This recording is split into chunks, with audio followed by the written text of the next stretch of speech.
গভীর রাতে জেগে যখন উঠবে মোর স্বামী, নিজের হাতে তুলে দেব জুড়োই পানি। গভীর রাতে জেগে যখন উঠবে মোর স্বামী, নিজের হাতে তুলে দেব জুড়োই পানি।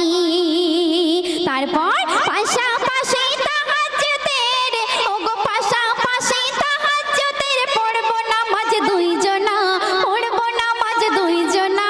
দিলের তামান্না আমি চাই গো আমার স্বামী হোক হাফেজ মাওলানা, ও আমি চাই গো আমার স্বামী হোক হাফেজ মাওলানা।